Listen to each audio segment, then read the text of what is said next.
All right, everyone. Thank you once again for joining us on the Exit Your Way Roundtable. With me today, I've got Michael Cortina, excuse me. Did I say it right? You said it right, Cortina. All right, Cortina, Michael Cortina. Welcome, Michael. Thanks, Damon. Glad to be here. I appreciate you having me on. Yeah. Well, today we're going to talk a little bit about brain optimization. I mean, the title in itself is intriguing to me. So, before we get to that, let's talk a little bit about your background, because I mean, you've been helping people. And when we talked a while ago, you had mentioned some really interesting things about helping people through PTSD and other things. So let's kind of walk through your background a little bit. I think that'd be cool. Okay, sure. Great. Thanks. Um, so, by background, I have a bachelor's in psychology, a master's degree in social work, and went on to get licensed to practice at independent levels. And was working in the field for a number of years, well over a decade, and was not really happy with the effectiveness or lack of effectiveness, to be frank. And if you look up the effectiveness rates of outpatient therapy and counseling, they're not really impressive. And so I fell well within that mix. You know, I was working with people with all sorts of things: work related stress, anxiety, marital distress, life problems, grief, guilt, trauma, addictions, all sorts of things. Yeah. And I certainly had a number of success cases, but nowhere near as many as I wanted. And if you mentioned PTSD earlier, if in the area, for example, of PTSD, if it was something related to something that was painful in the past, the process of addressing that was excruciating for people. And I was going through like rainforest worth of Kleenex in my office. And I thought, there's got to be a better way. I was actually at that point looking to pivot and get out of my field altogether because I just wasn't real happy. I wanted better for the people that I was serving, to be frank. I wanted better. Yeah. And that's what led me to going and learning other ways about what's really going on with the brain and how to optimize it and how to get much more effective results in a much more efficient manner. And so that led in this whole other journey of different study and getting way outside the box of traditional practices. Yeah. And which just then, when I saw the outcomes and the efficiency at which results were happening for people, my passion went right through the roof. It's like it's like I was just starting off in my career all over again. It was just wonderful.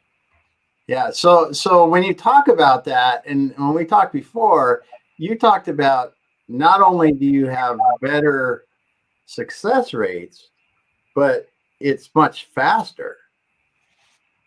Substantially faster. Yes. I in the area of, well, if we look at the area of trauma or PTSD, okay, that's something I knew that there was something very different happening when I was learning how to work with people in different ways. So much so that I felt compelled to track my data. So I have this monster Excel database where I have everything I've ever done, all my results, my outcomes, and which, by the way, I can tell you that is something I never did prior to this. And 99% of therapists and counselors and coaches out there don't do this unless you're like a university or research setting. But I had learned that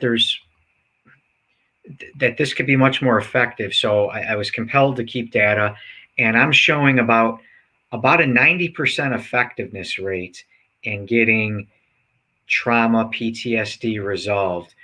That is just things in full transparency. Two things that tells me: the full transparency. One, it's not 100%. It doesn't work all the time. I mean, nothing is. If anybody ever tells you 100%, watch out anyway. The second thing is that it's got a higher effectiveness rate than anything I've ever seen in this field. Okay. what is, because I don't know, what is the average success rate with PTSD treatments? Cool. Well, the average, the last time I looked, and it's been some time, it's been some years, but the last time I looked at average outpatient psychotherapy rates, you were talking somewhere around 33%. Oh God. Yeah, just abysmal. Yeah. So it's not really. I've seen other programs and people talking about effectiveness rates, and they're going through the roof. They're super excited because they're having effectiveness rates of around 65, 78%.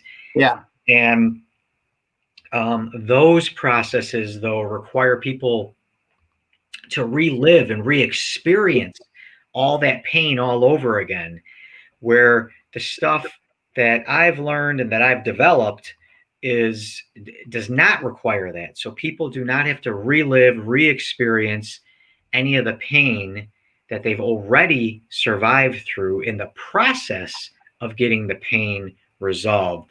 So the process itself is a substantial differentiator from Yeah. so many of the other treatments out there.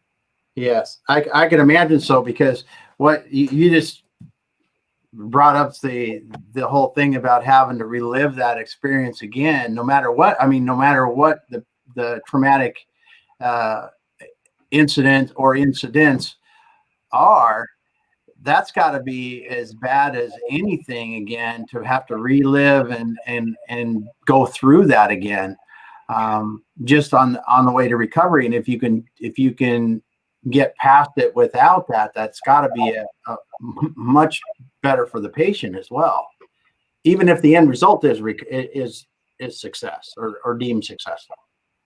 Absolutely. I run master classes and for a number of things, but in this particular area and training other people to do this work, I'll ask a room full of people, and I'll say, hey, who remembers what we used to do with people who experienced stuff related to emotions, like mental illness and stuff like that? Who remembers? And some people will say, oh, we put them on medications. I say, go back further. And some people will say, we do ECT, electric. I say, go back further. Some people say, we do lobotomies. And I say, go back even further. And they're not sure. And I say, what we used to do is chain people to walls. I said, now, imagine you came to this class, you heard about, some of what I do about resolving trauma and doing it really efficiently. Could literally be done in as little as a single visit. And what if you came into this class and I said, hey guys, I got this great idea. I figured out a way to work with people who've experienced trauma. I figure we should chain them to some walls. You'd all look at me like I lost my marbles and fire so quick you'd run out the door because you think it's barbaric. Yeah. Well, the standard of care as we live and breathe right now, I hope that in the near future we find that equally as barbaric and asinine as chaining people to walls, because one of the standards of treatment right now for people who've been through trauma and PTSD is to make them relive it in the present tense. Yeah. And it just, the bottom line, our understanding of the brain has evolved, and so too with it has intervention. It's just not everybody's gotten there yet. But my mission, I hope one day, one of my missions is that we look at these current treatments that so many think are standard of care and wonderful as just the equivalent of chaining somebody to a wall. We do much better now. Yeah, that's incredible, man. That's so exciting to hear that, because it is. It's like cancer will be someday, hopefully. Hopefully cancer someday is a pill you take, you don't have any side effects, and it goes away, or something that simple, a shot, whatever. But today, when you look at the way chemotherapy just kills people, you can sometimes kill the cancer, but you've done enough damage to your body. Or if you've got one of these chronic cancers that they can keep at bay with chemotherapy, the chemotherapy ends up killing you first. That's right. It doesn't kill you, but the chemotherapy does. So hopefully this is an exciting exciting way that people are going to start to treat PTSD differently. Because again, look at what's around us right now. We were just talking about this before we got on. There's a lot of people that are having a lot of trauma from the fact that, lost my job, got the kids at home, whatever else I'm dealing with, family, loss of life. So one of their family members died. This is like, you talk to people like Dr. Elia Gagoras. He wrote the book, The 7 Keys of Navigating the Crisis, and talks about this a lot globally now. That, what do you say? It's like, I forget, the numbers are staggering. The amount of people right now that are having psychological challenges because of COVID and just everything that's going on. So I got to imagine that this treatment is very in demand at this point, and it's great to see when you can help people that way.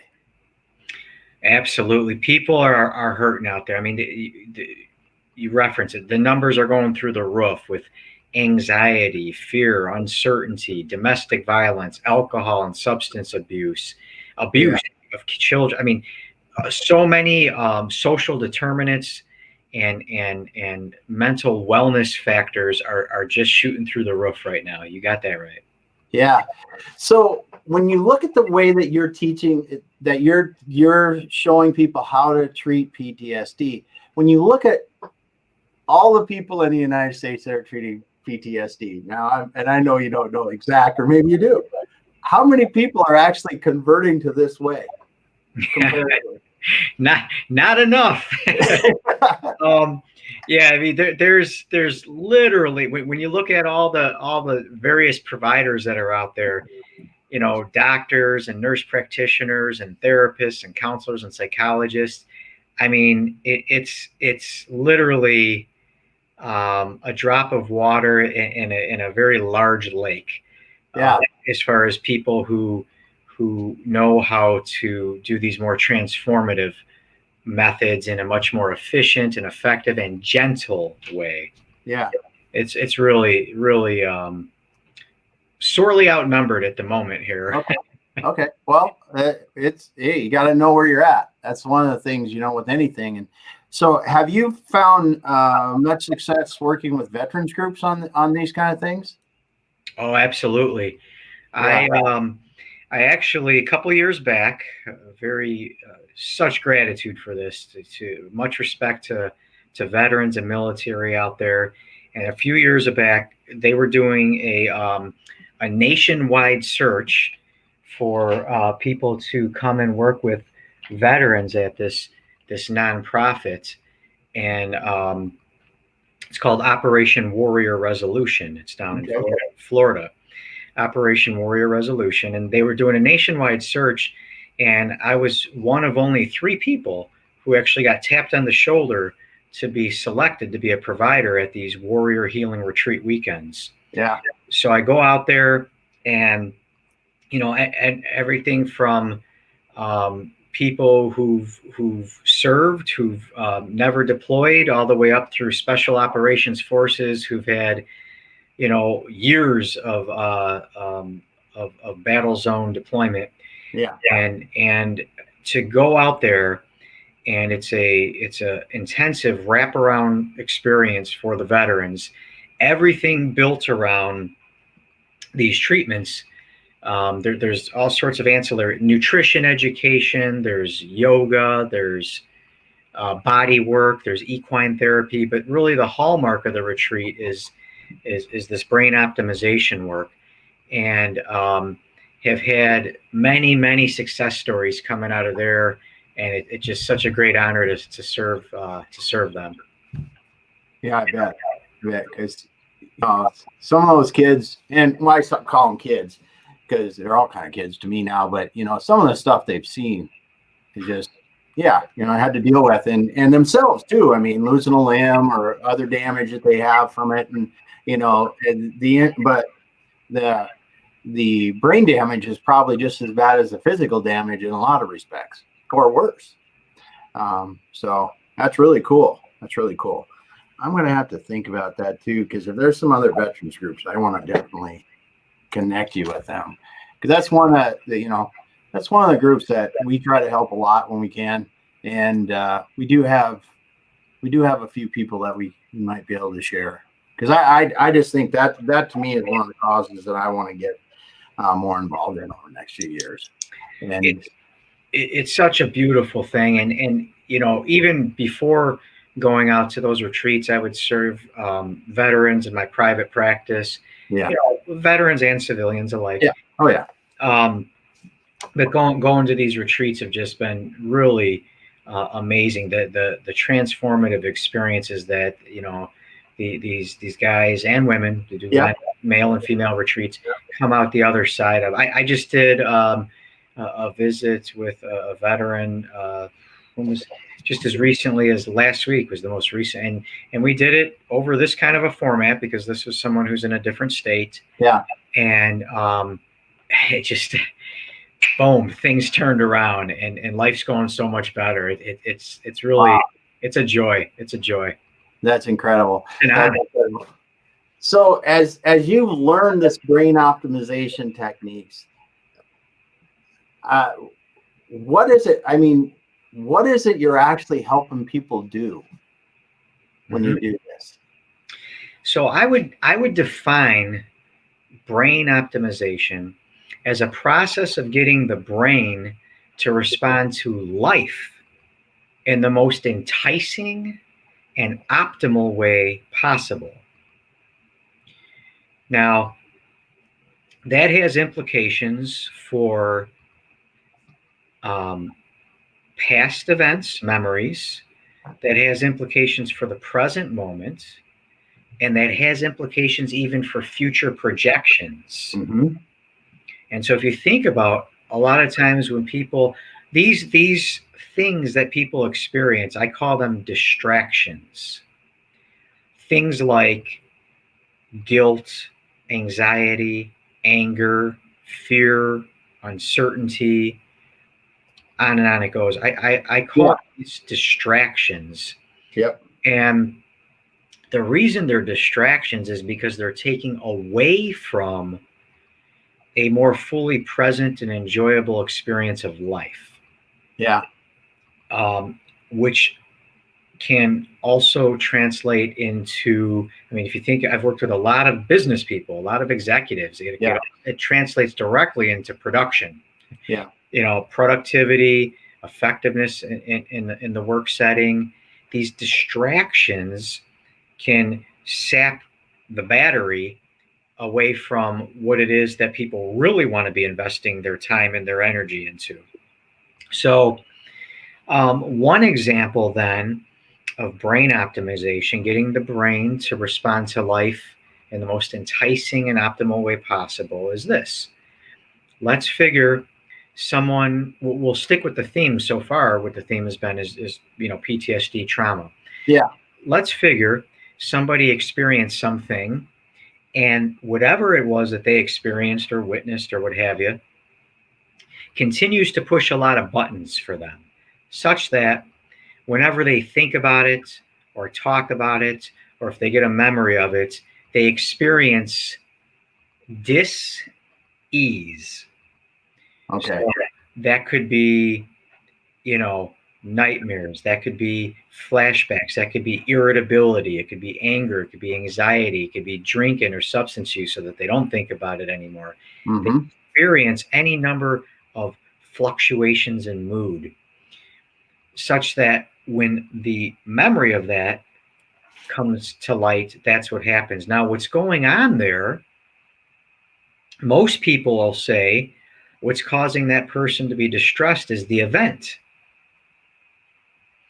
And that right there makes the process of helping somebody take about 5 years longer than what I do. The reason why is I don't conceptualize it that way. I don't think it has anything to do with the event. The way I'm looking at it is that the brain is responding to the memory of that event. It's the brain. See, two people get in a car accident, and one of them can't even look at the car keys anymore, certainly never driving down that street again. Yeah. The other one, before you could blink your eyes, is at Enterprise saying, give me the keys, give me the keys. They want to be in the rental car. Yeah. They both experienced the same car accident. What's the difference? The difference is just the way their brains processed the data surrounding that event. Huh. One person's brain, the memory got laid down, the neural tracks got laid down as a trauma memory. Yeah. The other person, not so much. So whenever then anything associated with that event comes to mind, the brain activates Yes. and continues to cause dis-ease, distress for that person. So brain optimization for that particular individual is going to look like this. It's going to look like at the conclusion of our visit and as they move forward in life, they'll be able to talk about that event as clearly and as easily as given a weather report. Like, oh, there's some clear skies out there and it's kind of sunny. It's not going to push any buttons. There's not going to be any emotional distress. It's completed and over with, such that there's no more brain activation causing symptoms in the body. Yeah. And they're free. Wow.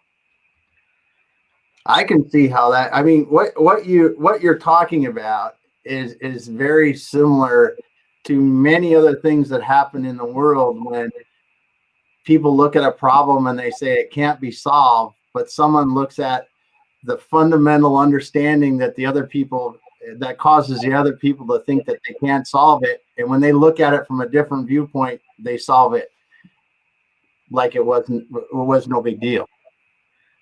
Exactly.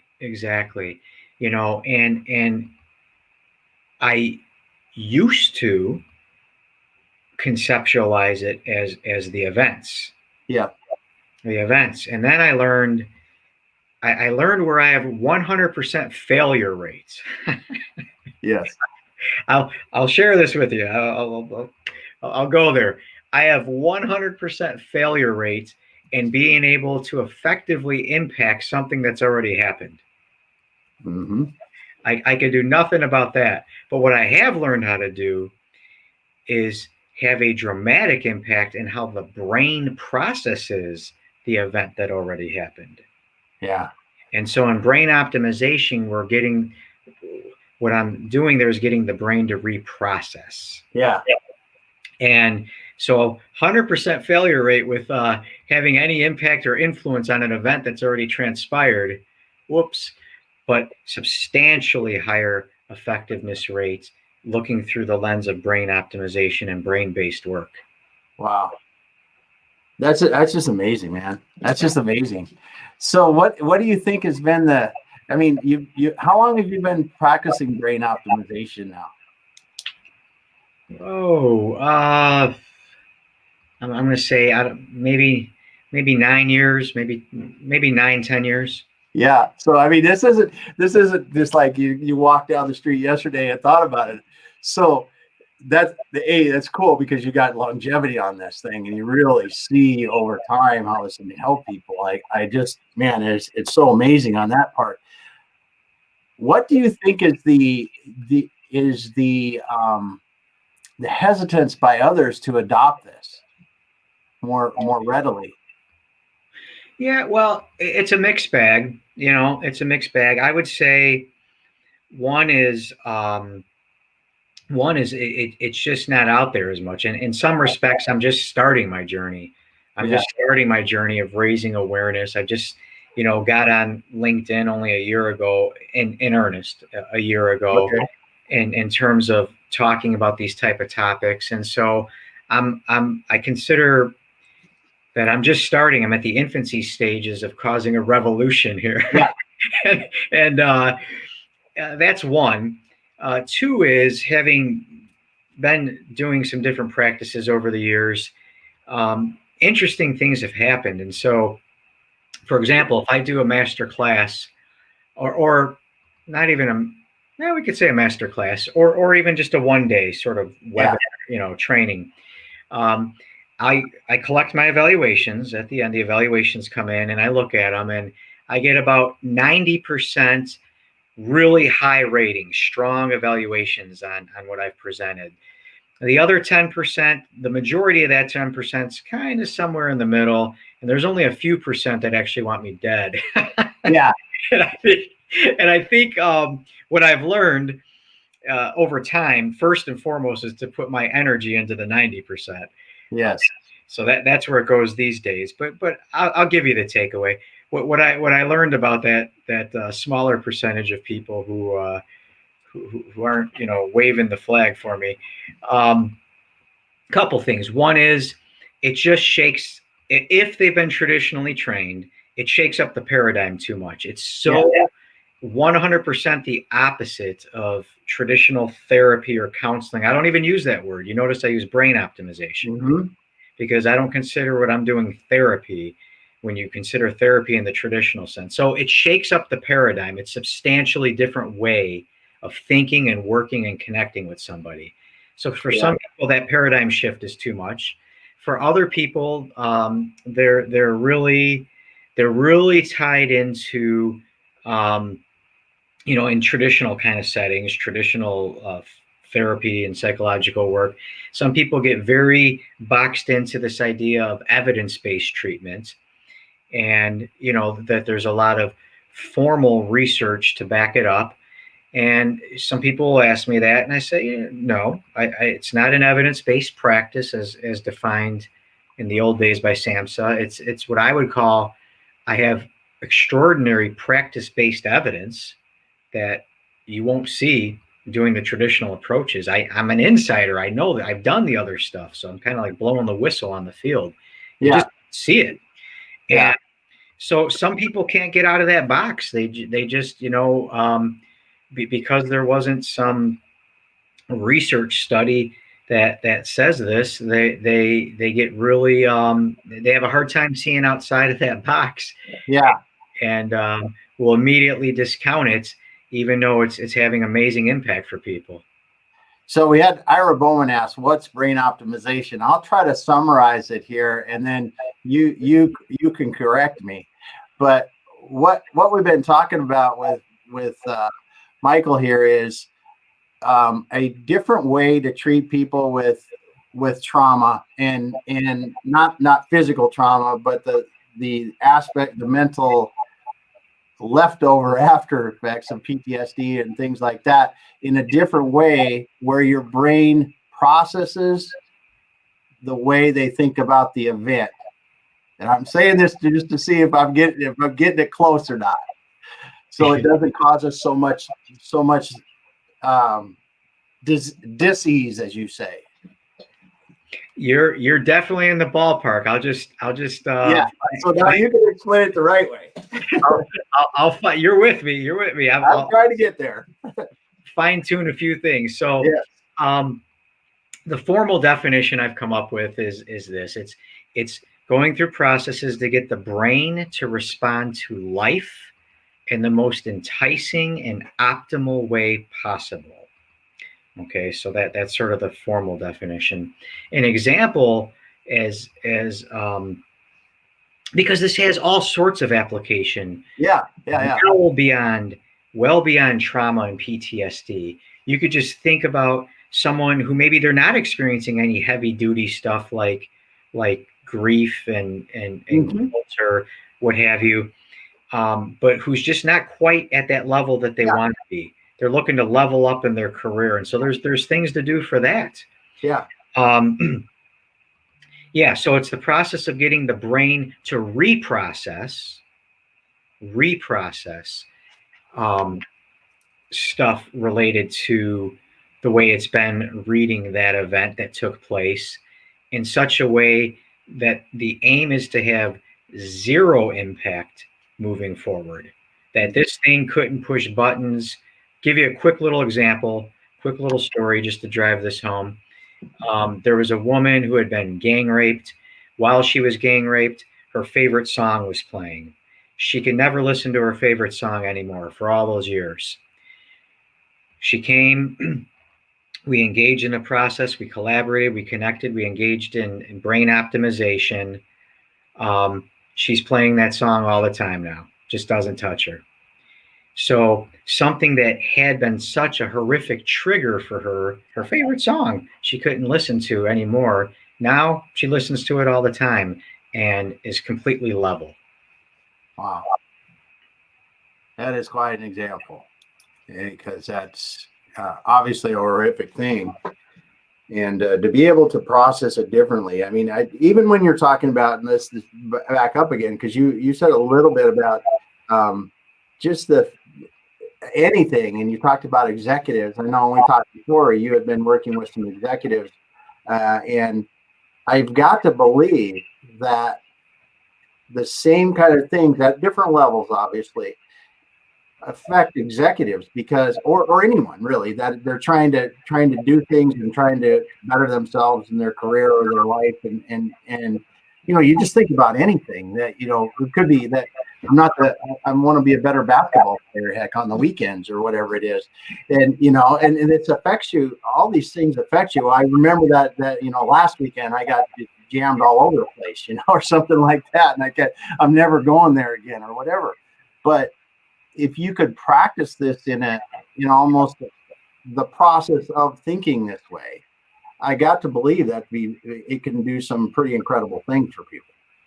Oh wow, you just tripped my memory. Yes, absolutely. And you tripped my memory on one very behavioral one. You mentioned basketball.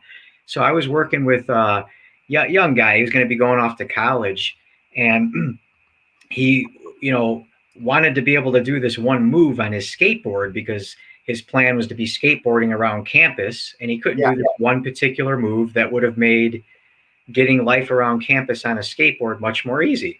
Mm-hmm. And so I met him. I met him in the skate park. So we met at the skate park.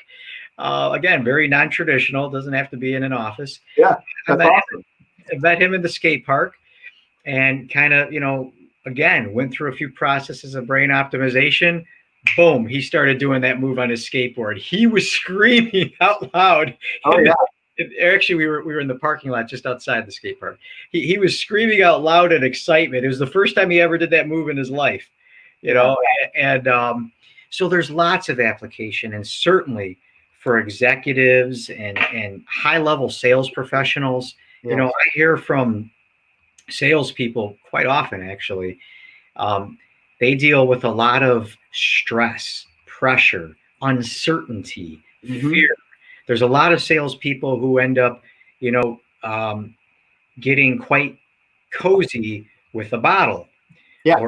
or other things to sort of kind of self medicate the magnitude of what they're under. And being a very successful salesperson, a high level executive, it's it goes against the grain to sort of walk around and say, hey, maybe I can use a little bit of assistance. So um, they deal with that too, but then they meet with me behind closed doors and in high confidence, and there's beautiful things that could happen for them, both personally and professionally. And if I could just say this piece too, because if there's any of your listeners that might fall into this category or know somebody who falls into this category, know this. Two things. One is the brain is an organ, just like any other organ. And just like your lungs, your heart, your gallbladder, your liver, all those organs are subject to dis-ease, so too is your brain. Mm-hmm. It's no different. It's just an organ. So let's smash the stigma right there, first and foremost. And secondly, if you think about the people who excel, they're at the top of their fields. Let's just take an athlete. Yeah. And what does that athlete have around them? They got a whole team of coaches.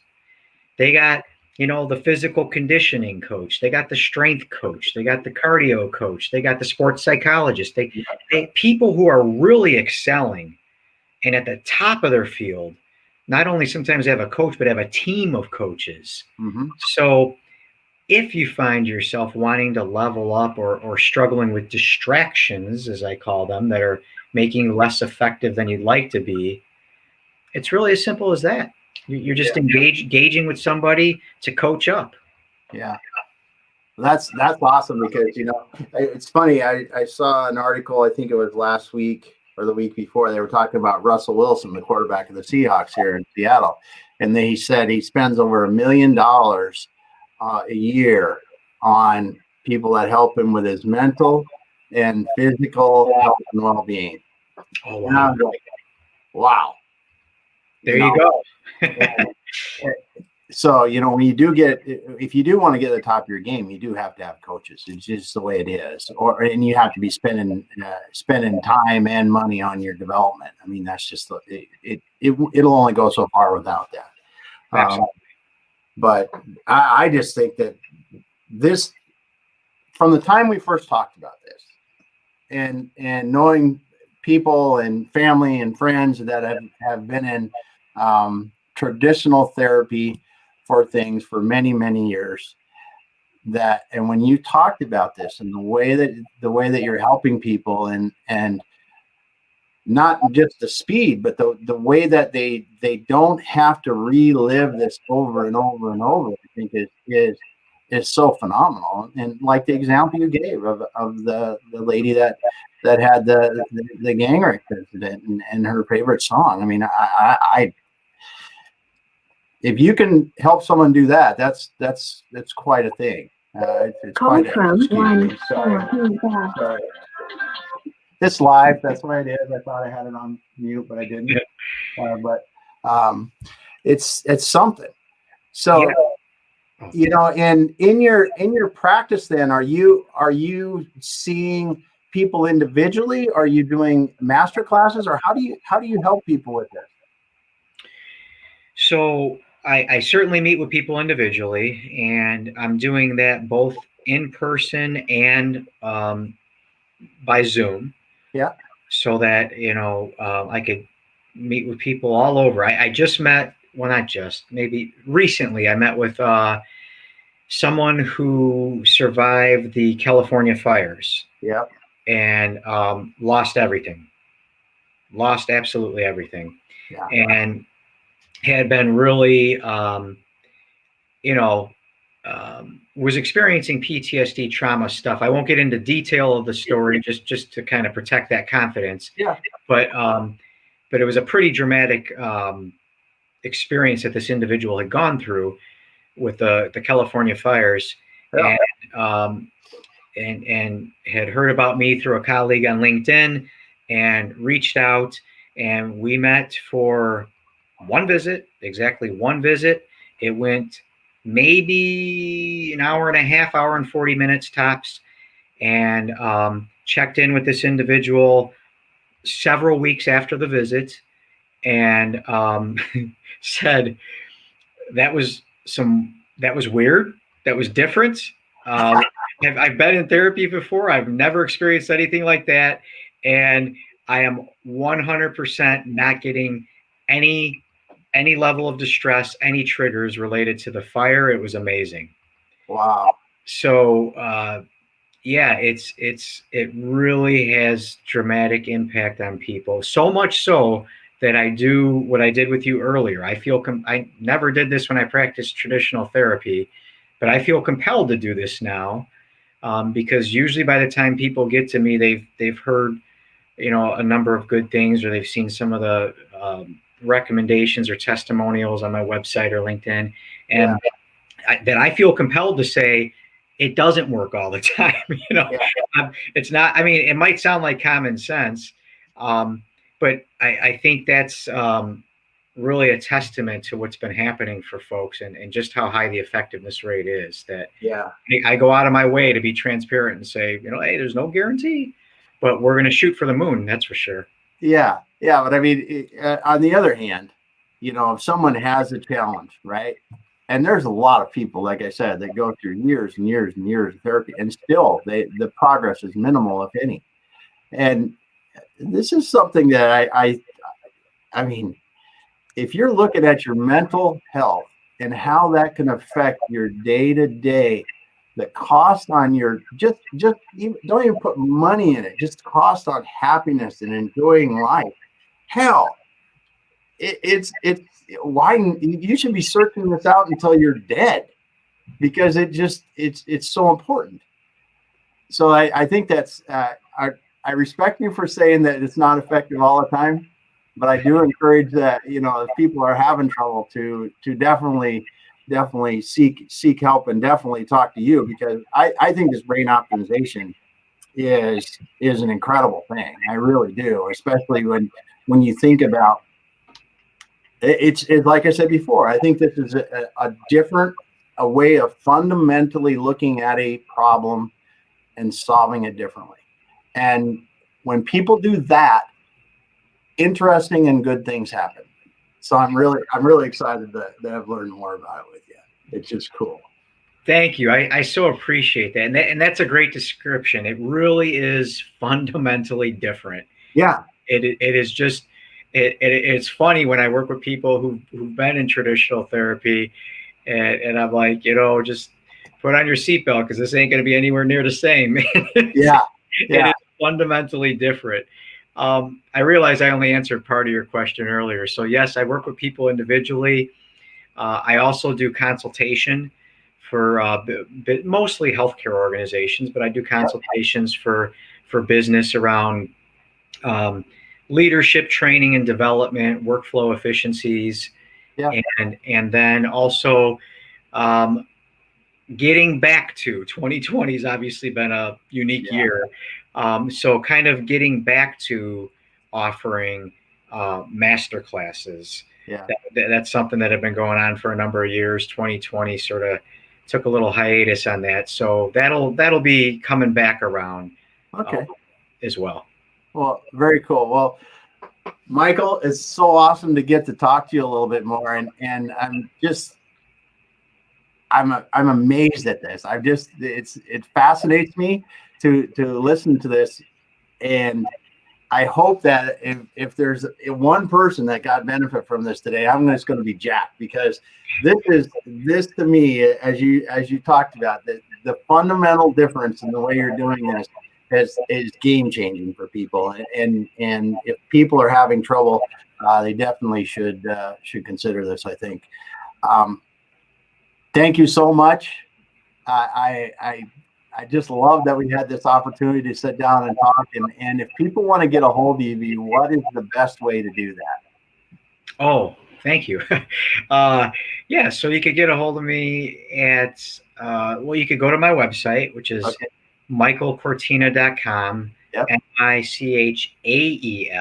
Michael, michaelcortina.com. You can, I'm on LinkedIn. I'm very active on LinkedIn. Yep. You could find me there.